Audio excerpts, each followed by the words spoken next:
వంటలకు ఇంతకంటే స్వచ్ఛమైన గానుగ నూనె మరెక్కడా దొరకదు. SRV naturals. ఆర్డర్స్ కై స్క్రీన్ పై నెంబర్ కి కాల్ చేయండి.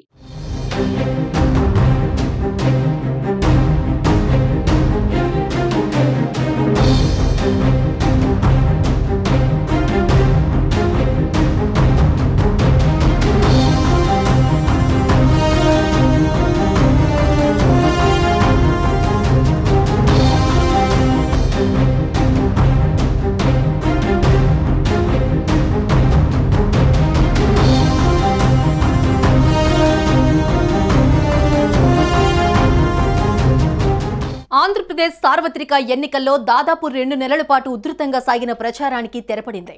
రాష్ట్రంలో ప్రచారానికి ఎండ్ కార్డ్ పడింది. మైకులు మూగబోయాయి. ప్రచార వాహనాలు ఎక్కడివక్కడే ఆగిపోయాయి. ఎన్నికల సంఘం నిబంధనల మేరకు అభ్యర్థులతో పాటు వారి అనుచరులు కూడా ఎటువంటి ప్రచారాలు నిర్వహించకూడదు.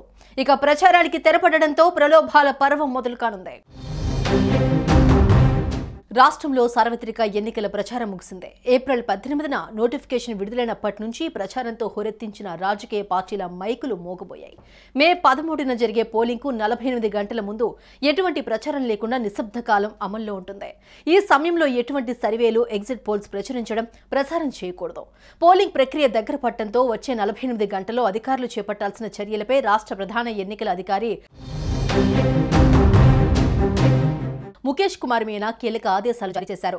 హింసకు, రీపోలింగ్కు తావు లేకుండా ఎన్నికలను ప్రశాంత వాతావరణంలో నిర్వహించేందుకు చర్యలు చేపట్టాలని కలెక్టర్లు, ఎస్పీలను మీనా ఆదేశించారు. ఆ ఆదేశాల్లో పేర్కొన్న ప్రకారం 11వ తేదీ సాయంత్రం 6 గంటల నుండి పోలింగ్ ముగిసే సమయానికి 48 గంటల ముందు నుంచి సైలెంట్ పీరియడ్ అమల్లోకి వస్తుంది. ప్రచారాలు ముగిసిన సమయం నుంచి పోలింగ్ ప్రక్రియ పూర్తయ్యే వరకు రాష్ట్ర వ్యాప్తంగా 144 సెక్షన్ అమల్లో ఉండనుంది. ఇక పోలింగ్ కు కేవలం కొన్ని గంటలు మాత్రమే సమయం ఉంది. స్థానికేతరులు నియోజకవర్గాల్లో ఉండకూడదు.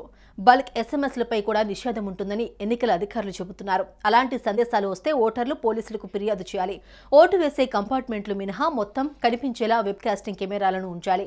ఇప్పటికే అన్ని నియోజకవర్గాల్లో ఓటర్ స్లిప్లను పంపిణీ ప్రక్రియ కూడా పూర్తయిపోయింది. అభ్యర్థి పేరు, పార్టీ గుర్తు లేకుండా ఉన్న ఓటర్ స్లిప్లను మాత్రమే పంపిణీ చేయాలని అభ్యర్థులను ఆదేశించింది ఈసీ. పోలింగ్ కు కేవలం కొన్ని గంటల వ్యవధి మాత్రమే ఉండటంతో ఇవాళ రేపు తనిఖీలు మరింత ముమ్మరం చేయనున్నారు. ఏపీలో 175 అసెంబ్లీ నియోజకవర్గాలతో పాటు 25 లోక్సభలకు ఎన్నికలు జరగనున్నాయి. ఆంధ్రప్రదేశ్లో చూస్తే 4.14 కోట్ల మంది ఓటర్లున్నారని ఈసీ వెల్లడించింది. ఇందులో 65,707 మంది సర్వీస్ ఓటర్లున్నారు. ఏపీలో పోలింగ్ కోసం మొత్తం 46,389 పోలింగ్ కేంద్రాలను ఏర్పాటు చేస్తున్నారు. ఒక్కో కేంద్రంలో 1,500 మంది ఓట్లు వేసే అవకాశం ఉంటుంది. ఓటర్ల సంఖ్య అంతకంటే పెరిగినప్పుడు ఆక్సిలరీ పోలింగ్ కేంద్రాన్ని ఏర్పాటు చేసేలా ఏర్పాట్లు చేస్తున్నారు. సుమన్ టీవీలో మీ పర్సనల్ అండ్ బిజినెస్ ప్రమోషన్స్ కోసం కింది నెంబర్కి కాంటాక్ట్ చేయండి.